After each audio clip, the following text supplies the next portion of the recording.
there. Okay. If you can see us, let us know in chat, wherever you are, wherever you're seeing this. I can see it because I'm watching you right here on my Oh, X man, channel. look how pretty I am. There you are. Look how pretty I am right man. now. What's going I on? got my hair product and everything, man. Come on. Good.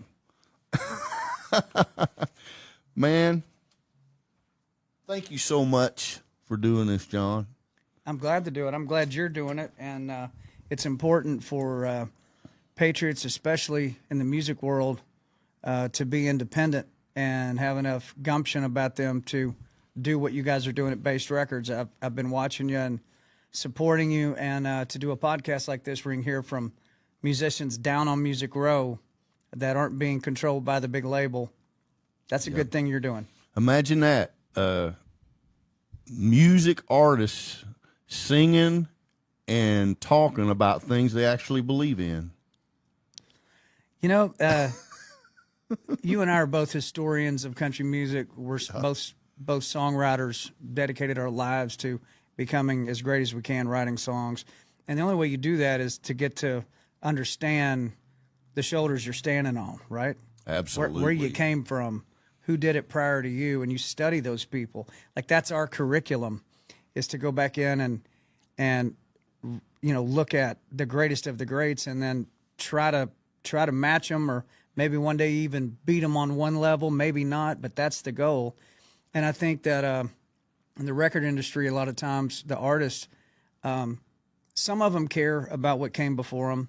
Some of them don't. I've met a few out on the road that have opened for Big and Rich in the past few years, and I'll bring them up on the bus. Right. I'll say, sing me 3 songs that were hits before you were born. That's the game we're going to play. And they go, and a lot of them can't do it.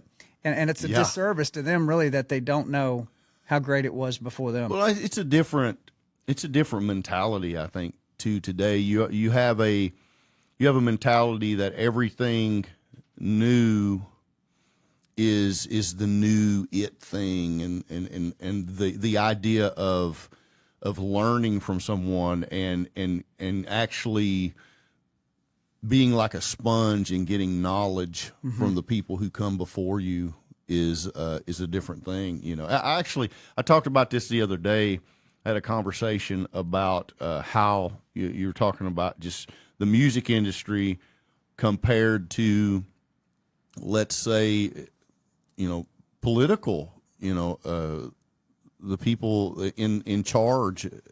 And it all comes down to when you're writing songs, people think that to reach a large audience that you have to talk globally and you have to talk these big about these big things, and that isn't true at all. And I think this goes for songwriting and political policies and I think this is what Trump does, is instead of talking about that, no, let's talk about the person who can't pay their bills. Let's talk about you know, the things that are happening to everyday people, like the physical things that people are going through, and you know how that they can't pay for a tank of gas. Well, right this minute, Trump is talking about the people in North Carolina, and he's on the ground telling the people in North Carolina and Tennessee and everybody that got smashed that what I heard driving over here to do this podcast with you, Trump says he's going to do away with FEMA. I'm going to do away with FEMA. And a reporter asked him, when are you going to do away with FEMA? When? He goes, well, as far as North Carolina is concerned, today I'm doing away with FEMA. I'm going to turn this back over to the states. The states know their state better than the federal government ever will. FEMA is a disaster. All these people trying to help that came in from Tennessee and other places to help North Carolinians were told to stand down. They were told to stop and got in the way, and all these people are still living in tents in the hills of North Carolina. So to your point, yes, Trump is bringing this back to a localized, state by state, town by town kind of situation. He said the other day that no more money for foreign countries until we take care of North Carolina and California. And, you know, that says a lot about him because California didn't vote for Donald Trump, the majority. And Californians, a lot of them don't like Trump at all, and their governor absolutely doesn't like him. But Trump looks at them and says, yeah, but they're Americans. And they're Absolutely. having a horrible, horrible situation, and it's being mismanaged, and people are getting seriously hurt. So I'm going to step in and help them. I don't care if they voted for me or not.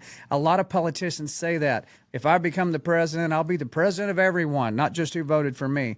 And then we see what they do when they get in. Yeah. But Trump actually cares about Americans, whether they voted for him or not, and he's proven it right now. Absolutely, and also, my hometown, Newport, Tennessee, which is right on the North Carolina line, got completely flooded, and I have family up there that, didn't get drinking water for a long time after that.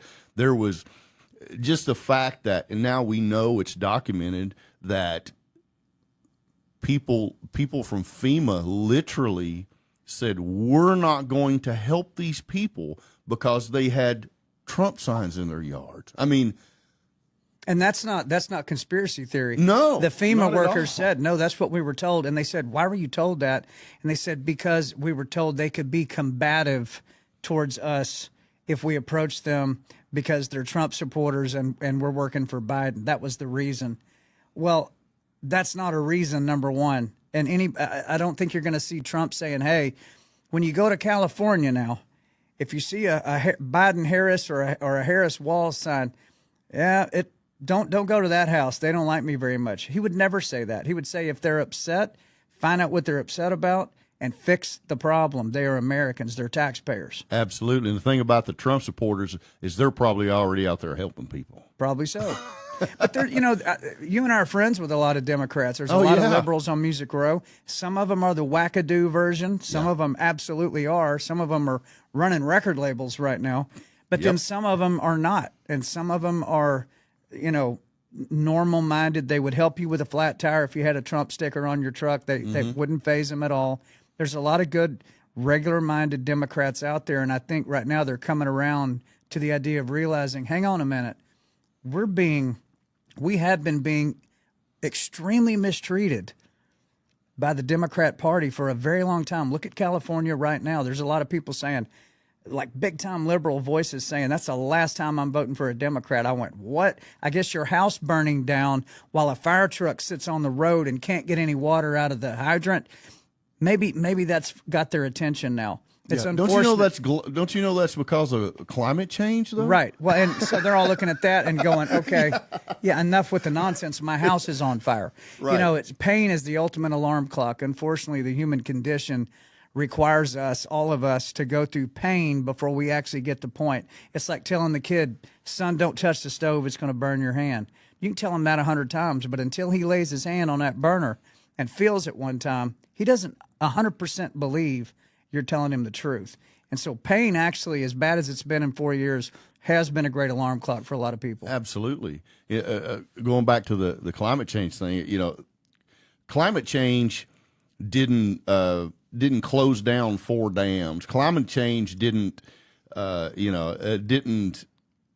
make the water go away from all the hydrants. Right. Climate change didn't go to Africa on vacation when the city was burning. I mean, it's amazing how they can go and say that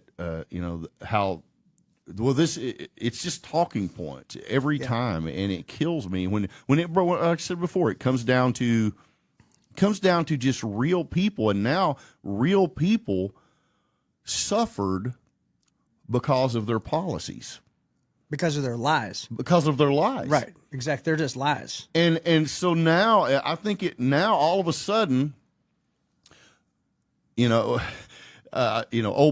is laughing with Trump back and forth, and now was that a happy laugh or a nervous laugh? Well, it could have been both. Hard to tell. What I'm getting to is that, and Biden left this really very eloquent note. You think he wrote that? You think he wrote that note? Probably not.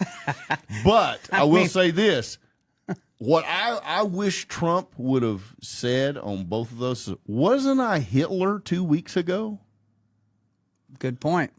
What happened that now all of these people are coming together and you know, even the you know, the forums that are happening and everything, the economic forums.